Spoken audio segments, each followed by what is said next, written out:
tiene que ver con la preparación necesaria para ser un guionista, un redactor al menos, una persona que pueda escribir, empezar a escribir una novela o una narración. Ser escritor es una cosa complicada. Ya dedicarse profesionalmente a la escritura tiene muchas complicaciones. La primera es cómo sobrevivir de las letras, cómo sobrevivir de escribir. Entonces un escritor tiene toda una gama de experiencias porque se dedica a escribir muchas veces, la mayoría de las veces, cosas que no le interesan, cosas que tiene que hacer para comer. Entonces, dentro de la actividad para el escritor está el redactar artículos actualmente para los blogs, por ejemplo, y le pagan a uno mensualmente una cantidad por escribir determinados blogs sobre los temas más variados que se puedan ustedes imaginar. Otras cosas, ya cuando a uno le va bien, pues vuelvo nuevamente con la experiencia personal, que es uno corresponsal, y pobre de uno si cuando está prestando servicios como corresponsal se encuentra en un lugar en donde se inicia un conflicto, porque lo más seguro es que le van a pedir artículos sobre el conflicto, y entonces se va a tener que ir a meter al conflicto. Y entonces la corresponsalía se convierte en una fuente de peligro. Entonces, definitivamente, la vida del escritor es una vida sumamente interesante. Es una vida que lo lleva a uno muchas veces a viajar sin necesidad de tener uno que pagar por viajar, sino que a veces por un encargo determinado y se lo llevan de viaje y le pagan el viaje. Entonces, así que sea muy malo, pues tampoco. Nada más que requiere mucho esfuerzo y sobre todo mucha constancia. Ignoro qué tanto piensen ustedes dedicar a la escritura. Pero esta es una actividad y es un ejercicio profesional que en mucho se desarrolla a partir de la práctica cotidiana. Entonces se necesita forzosamente que las personas, la persona que diga que le interesa escribir, lo haga por lo menos, fíjense el secreto que les voy a dar, el tip que les voy a dar, por lo menos 30 minutos al día, procurando que sea a la misma hora. Interesante, ¿verdad? ¿Por qué a la misma hora? ¿Y por qué 30 minutos como mínimo? Procurando que sea a la misma hora y todos los días. Bueno, ocurre que nuestro cerebro funciona en mucho por asociaciones de todo tipo. Y una de las asociaciones que lleva a cabo es la asociación con nuestros propios ritmos corporales. Todos tenemos un ritmo corporal, un ritmo vital. Algunos a determinada hora del día, por ejemplo, los que somos noctívagos. Noctívago significa que prefiere la noche que el día, que prefiere la silencio, la tranquilidad de la noche más que el sol radiante, ¿no? No obstante que es muy bello, pero que preferimos eso, asociamos determinadas actividades que realizamos con nuestros propios ritmos vitales. Entonces somos personas que funcionamos más vitales de noche. Entonces depende, cada persona tiene ritmos vitales distintos. En la vida de los escritores, por ejemplo, deben ustedes saber que escritores tan nombrados, tan famosos, como Ernest Hemingway, o como Wolfgang von Goethe, o como Schiller, o como el mismo Vargas Llosa y Cortázar, Carlos Fuentes, no se diga, mi maestro, son personas, o han sido personas que tienen una disciplina de escritura terrible, verdaderamente, pues casi miliciana, ¿no? A las 5 de la mañana, por ejemplo, se levantan a escribir y para las 10 de la mañana ya terminaron su trabajo de escritura. Por la tarde, lo que hacían, tarde-noche, como a eso de las 7 de la noche, 8, empezaban a revisar su material que habían escrito en la mañana, sin hacerle absolutamente nada, sin tocarlo, nada más leyéndolo, revisándolo, en una revisión general. Y al día siguiente hacían la corrección. Yo les recomendaría que ustedes traten de implantar una disciplina que incluya un horario.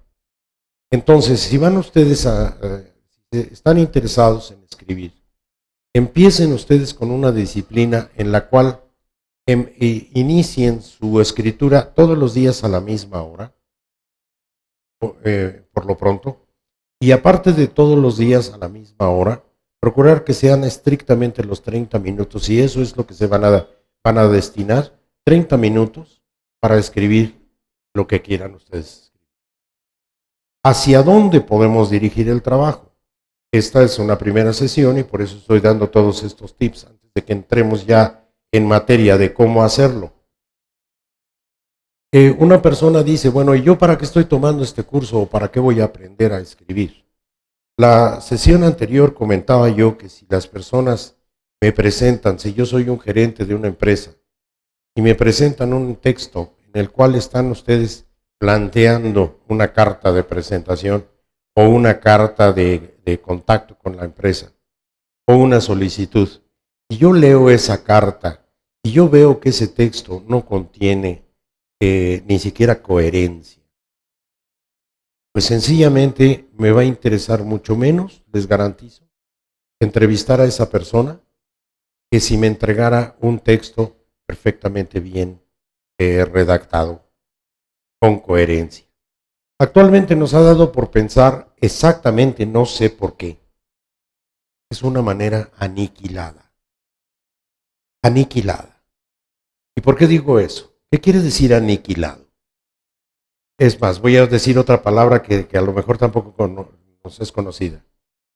De una manera abdicante. Abdicante.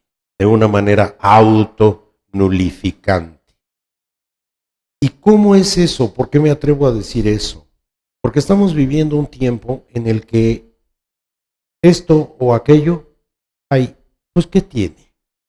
Estamos viviendo en un, me vale, muy peculiar. Y a eso le estoy llamando abdicante. Le estoy llamando autonulificada. Y le estoy llamando aniquilante. Aniquilado. Es como, mira, yo ya soy así, y así como soy, ay, pues total, ¿qué tiene? Esto no es una crítica a la época, pero sí les aviso que vamos a tener que pensar. Para poder escribir hay que pensar. Tomen ustedes una tarjeta blanca, y al centro anoten ustedes un tema sobre el que les gustaría escribir. Porque a través de eso vamos a empezar a desarrollar un proyecto para que ustedes puedan llevar a cabo su aprendizaje de una manera más precisa. Vamos a aprender a usar varias herramientas que nos van a permitir entender qué es lo que es este asunto de escribir. Ok, vamos a ver. Aquí una persona me puso que el tema central del que le interesa escribir es el mundo post-apocalíptico. Me asusté de pensar cuánto y hasta dónde va a tener que crecer el cerebro de nuestro amigo al que le interesa escribir sobre el mundo post-apocalíptico. O sea, ya no nada más el mundo apocalíptico, ya de por sí es todo un tema, sino el mundo post-apocalíptico. Entonces, este es el eje, este es el tema. Sí se podría desarrollar, desde luego que sí. Y ese va a ser el proyecto de nuestro amigo. Por eso les pedí que lo escribieran. Entonces, vamos a ver qué se necesita. Otro tema que me plantearon aquí, la compañera, es el tema es un tema eterno, es un tema de todas las civilizaciones y las culturas. Y un tema, por cierto, muy manoseado, le comentaba yo a ella, y muy olvidado. El amor en todo, a todo y a todos. Es decir, el amor como estado del alma. No el amor a esta cosita o a la otra cosita, sino el amor como un estado del espíritu. El amor como un estado del ser. Entonces, yo estoy viendo que para nuestro amigo que quiere escribir sobre el mundo post-apocalíptico, uno de los temas que va a tener que abordar forzosamente es este. Es el que va a desarrollar la compañera. Fíjense qué interesante.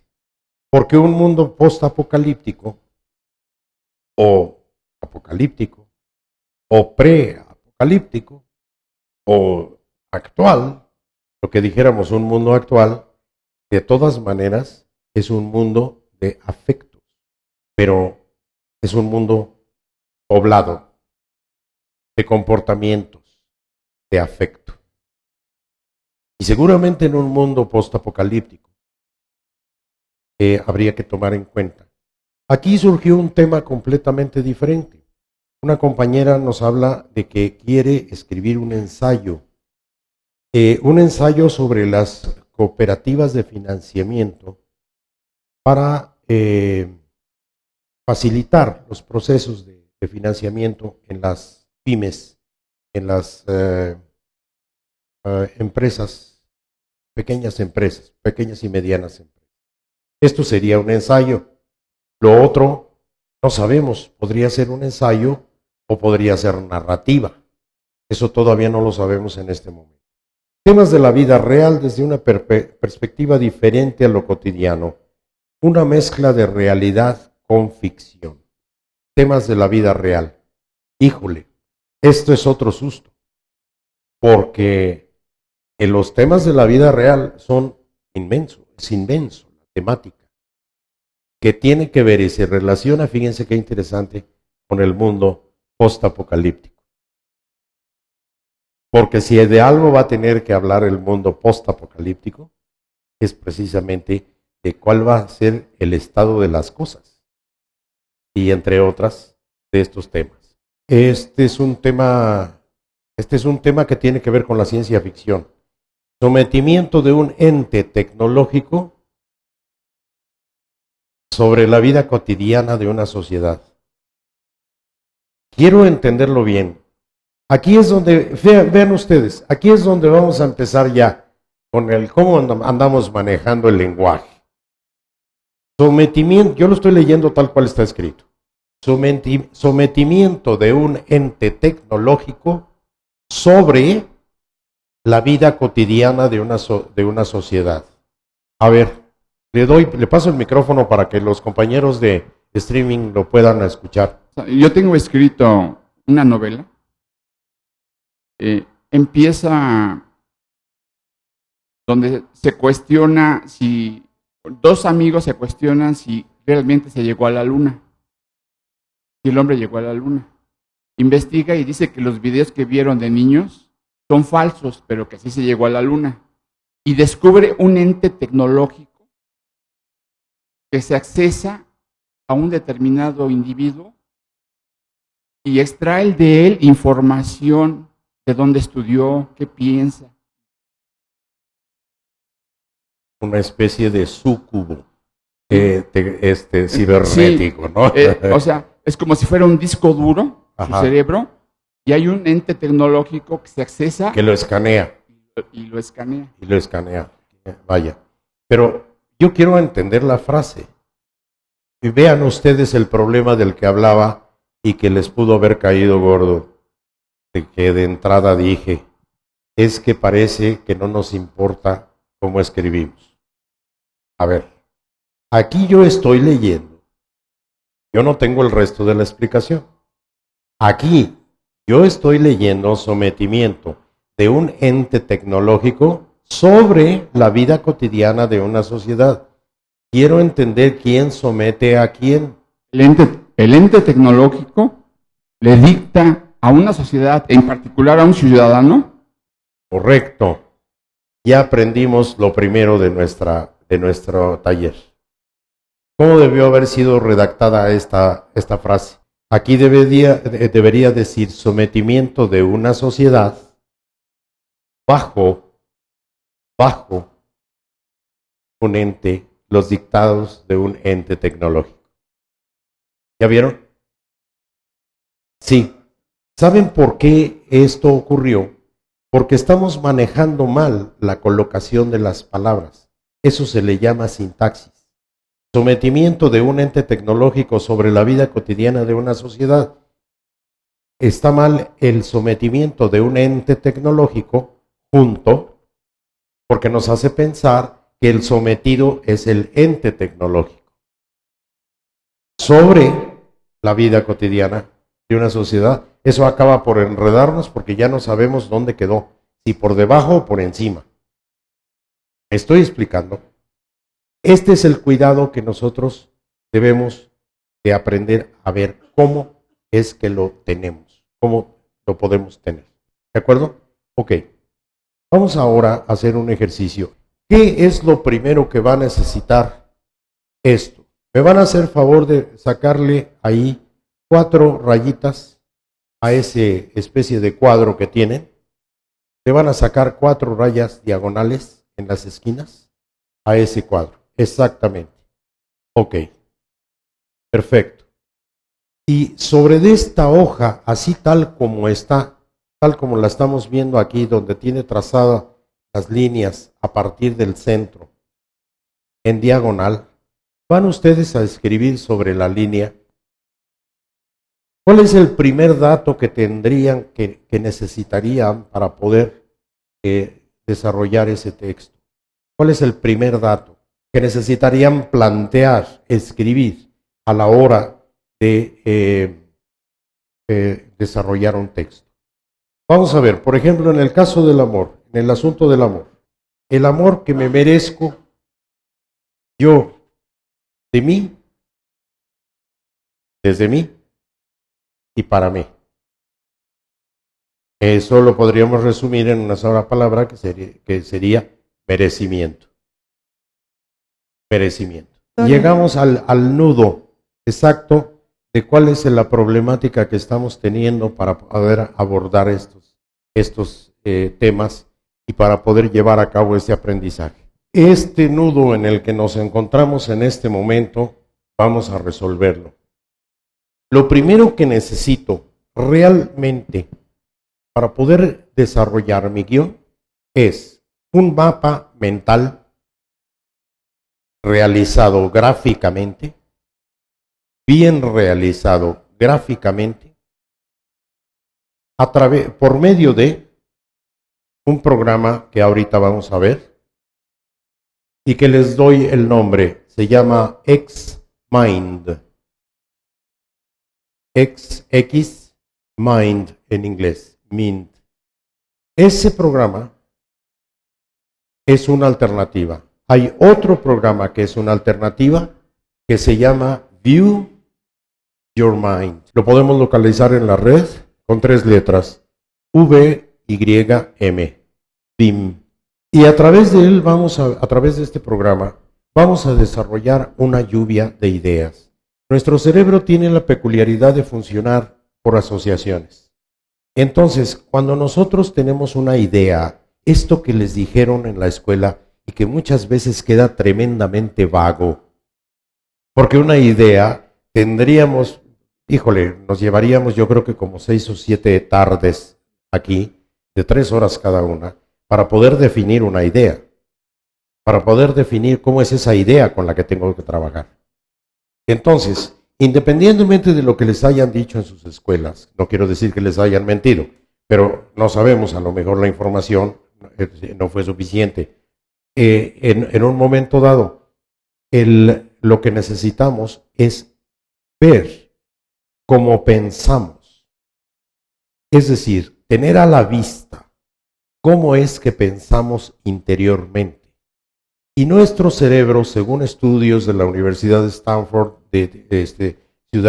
universidades de diferentes partes del mundo, es un órgano que piensa de manera irradiante, es decir, de un centro hacia afuera, de un núcleo hacia todos los lados. Entonces, lo que tenemos que construir, lo primero que tenemos que construir, es una lluvia de ideas con ese núcleo. En este caso, el núcleo sería este que quedó.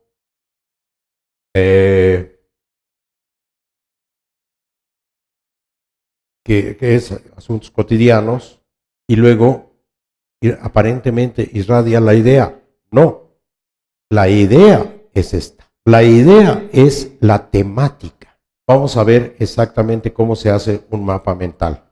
Y para ello, les recomiendo que en YouTube recurran ustedes a los tutoriales que hay. Por ejemplo, Aquí no tenemos ahorita audio, pero podemos ver cómo se va construyendo de una idea central, se va construyendo los elementos alrededor. Por ejemplo, la idea es las plantas. Y entonces viene una característica, seres vivos. Viene otra característica, le va a agregar otra característica. Son o cumplen con un ciclo vital. O sea, está hablando ya de las características de la idea central. Y es en donde tenemos la confusión, que nosotros pensamos que la idea central es una de estas. No, la idea central es el tema de lo que vamos a abordar, de lo que vamos a tratar. ¿Sí me estoy explicando? Entonces ahí las ramas en este planteamiento que hizo la compañera debieron haber sido otras. Por ejemplo, ¿cuáles son las características de las costumbres cotidianas? En el caso del amor, sería la idea central, el amor, pero luego vendrían los atributos del amor. Y se forma la red. En el caso del tema, ven ustedes por qué solicité la temática. El tema del compañero, que es el tiempo post-apocalíptico, la etapa post-apocalíptica, esa sería la idea central. Pero ahí, si está hablando de post-apocalíptico, quiere decir que ya hubo un periodo apocalíptico. Y después del periodo apocalíptico viene exactamente el periodo post-apocalíptico. Entonces está abarcando, es un término que abarca mucha historia. Actualmente, por ejemplo, se habla de un posmodernismo. Decíamos, se usa el término posmoderno. Y con esa palabra posmoderno se está hablando de muchísimo, porque se está hablando tanto de la modernidad como de su antecedente.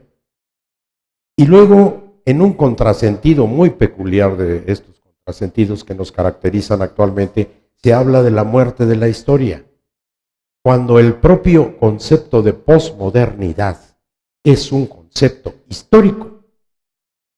¿Se dan cuenta? Y bajo ese bombardeo de términos vivimos todos los seres humanos de todos los días de hoy, muchas veces abrumados por tanta información. Precisamente para evitar ese estado abrumado de la información, vean ustedes en lo que va este asunto. El asunto empezó con las plantas y miren en todo lo que va.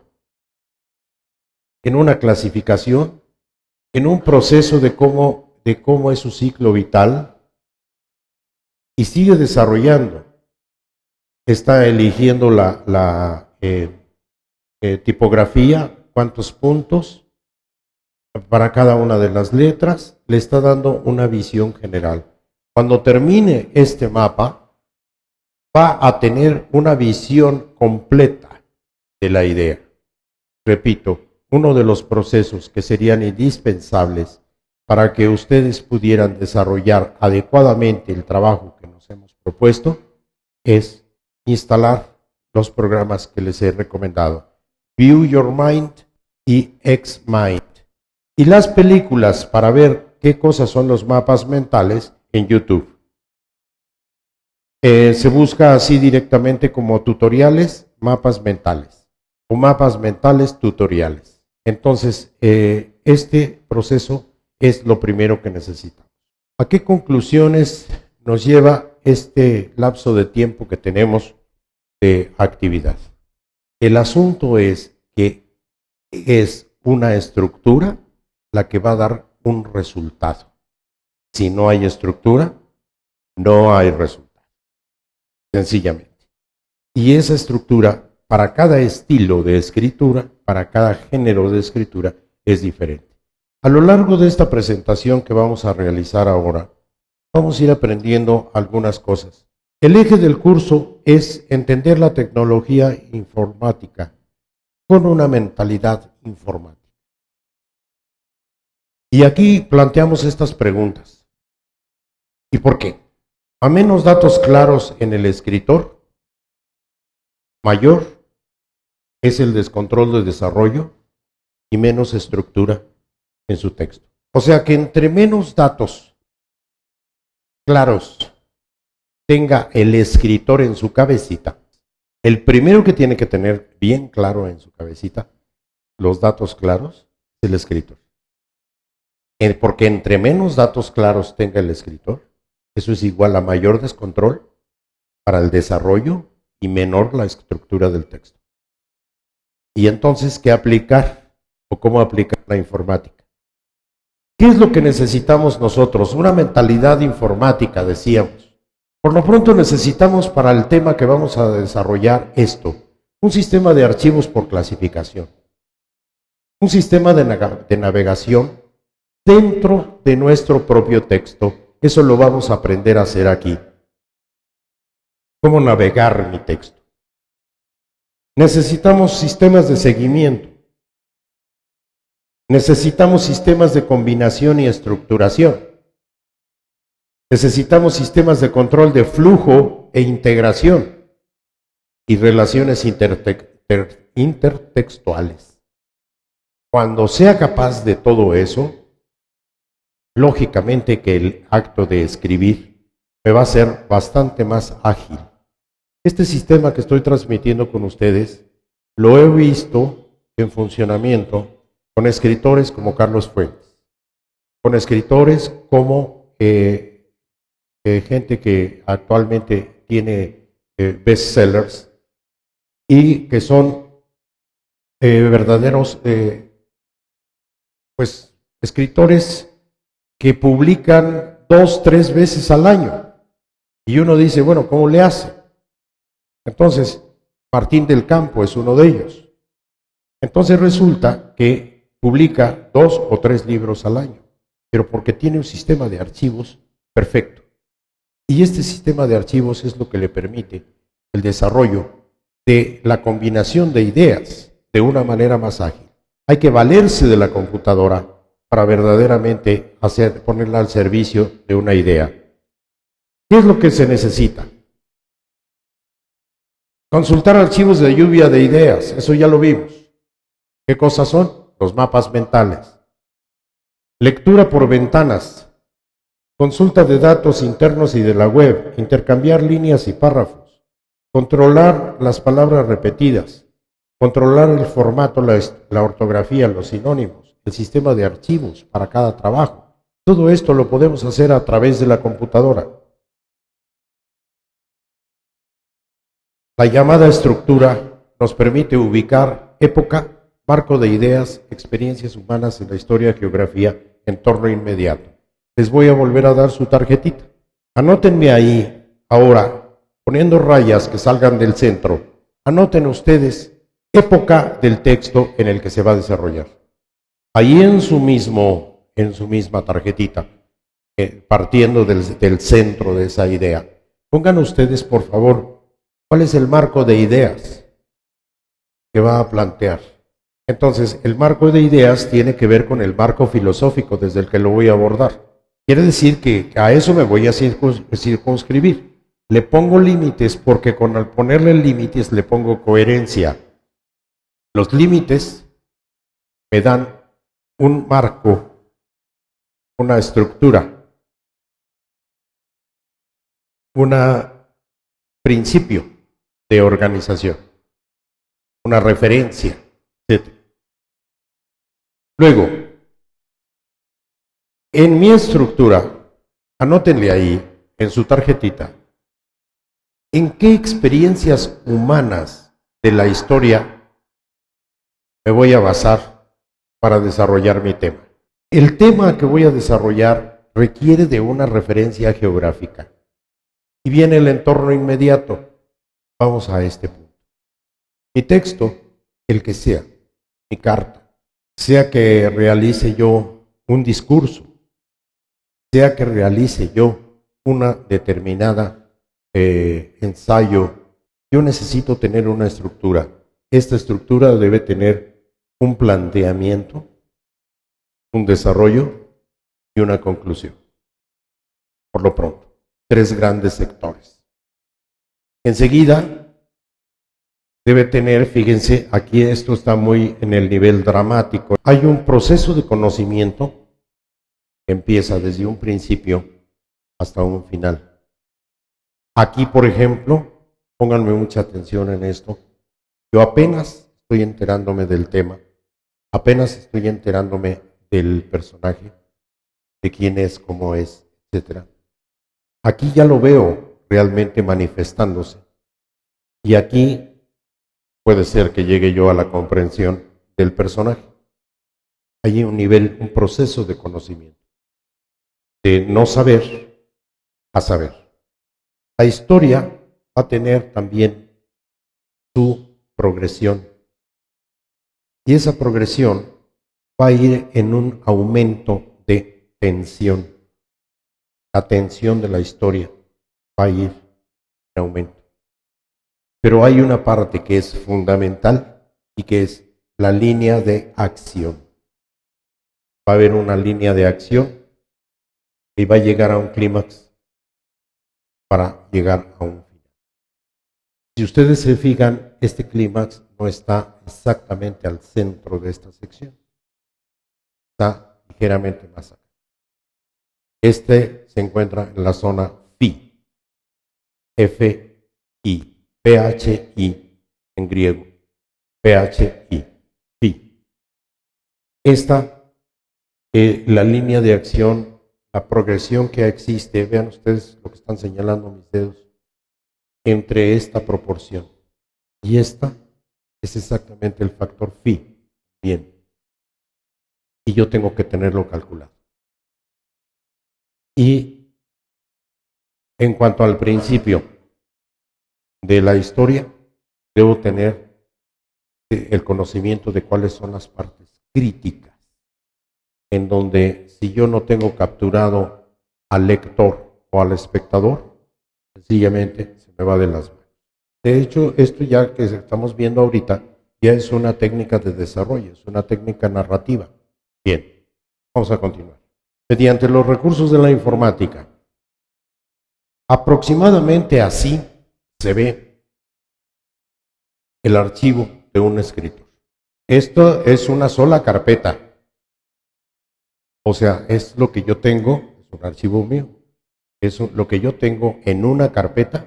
Tengo todas estas carpetas ordenadas en esa forma. Sí les sugiero que su archivo lo formen con 3 letras.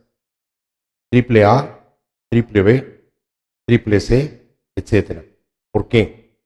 Porque adentro van a poder poner una clasificación, por ejemplo, AA B, AA C, AA D, y a la hora de que la computadora registra el árbol, de la clasificación, lo registra mejor así.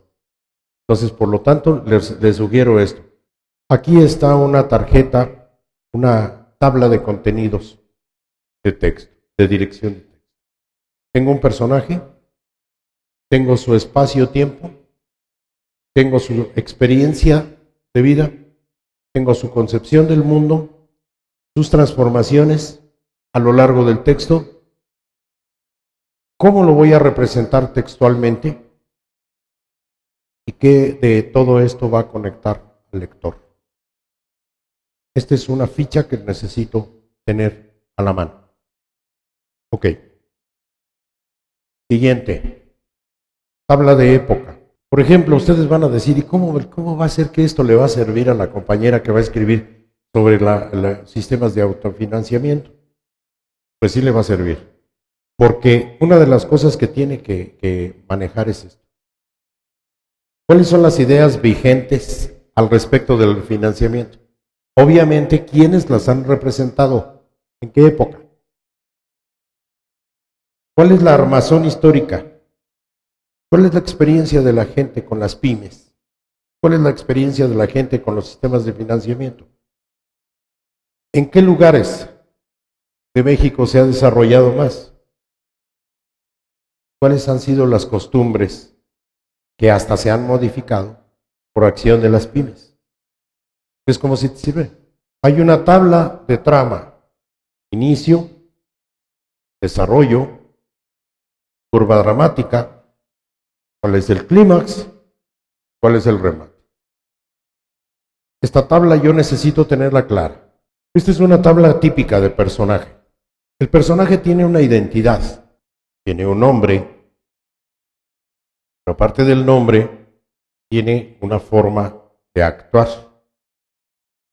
Y ese conjunto, su nombre, su geografía, lo que manifiesta físicamente, con su manera de actuar, redondea a una persona. Esa persona tiene definición, es distinta. El personaje debe tener una identidad, decía, debe tener unas acciones, tiene un discurso. El personaje es cualquiera de nosotros. Cualquiera de nosotros. Porque somos seres vivos. Tiene un discurso, los planteamientos. La apariencia y el gesto es diferente en cada uno. Y si yo no manifiesto todo esto del personaje, sencillamente no tengo un personaje vivo, tengo un personaje muerto. Y en el siguiente renglón, ¿cuáles son las acciones que van a definir lo que voy a escribir? Terminamos. Esta es una tabla para la dirección de contenidos del texto. En todo texto debo de tener algo equivalente al personaje, en tu caso sería un tema central. ¿Cuál es el espacio-tiempo? ¿Cómo son las experiencias? Otra vez. ¿Cómo es la concepción del mundo cuando se piensa con respecto a esos criterios de pymes y financiamientos? ¿Cuáles son las transformaciones posibles? ¿Cuál es la representación?